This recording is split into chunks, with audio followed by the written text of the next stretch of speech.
আপনার ফিউচার হাজবেন্ডের স্যালারি এক্সপেকটেশনটা কেমন? কোটি টাকার তো ইনকাম থাকতেই হবে। মাইরালছে রে, মাইরালছে যে মুখটা এমন কে লাগে, মুখটা তোরা এমন কেন ভাই? তুই আমার কাছ থেকে এক্সপেকটেশন রাখবি কোটি টাকা, তাহলে আমিও তো তোর কাছ থেকে কিছু একটা এক্সপেকটেশন রাখবাম। এক্সপেকটেশন সরি, ইংরেজিতে দুর্বল তো। তাহলে আমি যে তোর কাছ থেকে এক্সপেকটেশনটা রাখবাম, সেটা তো তোর মুখটা হইতে হবে সুন্দর গুলুমুলু, রাইট? তো তোর মুখটা এমন থাকবো,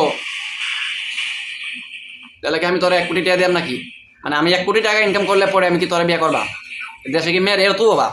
বাংলাদেশে নাকি ছেড়ে থেকে মেয়েদের সংখ্যা বেশি, তাহলে এরা এত ভাব নাই গেলে বুঝলাম না।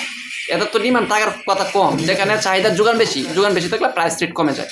তো এখানে তো বাংলাদেশে মেয়ের সংখ্যা বেশি থাকলে তো তাদেরও প্রাইস রেট কমে যাওয়ার কথা। এছাড়া এর মুখের যে ম্যাপ, মুখের মানচিত্র, এই তুবরা তো 1 কোটি টাকা চালে মানে কেমনে কি বুঝলাম না।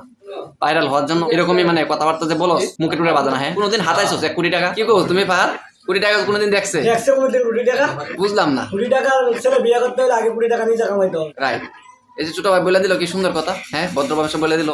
যাই হোক, আগে নিজের চেহারাটা আয়নায় দেখতে হবে, তারপর মানে চেহারা দেখে তা বুঝতে হবে যে আমার কত টাকার সাথে আমার যায়, 200 কি 300। আপনার যে চেহারা হাইস্ট গেলে 15,000, মিনিমাম 12,000 হইলেও হয়, 15,000 হইলেও খারাপ না, রাইট?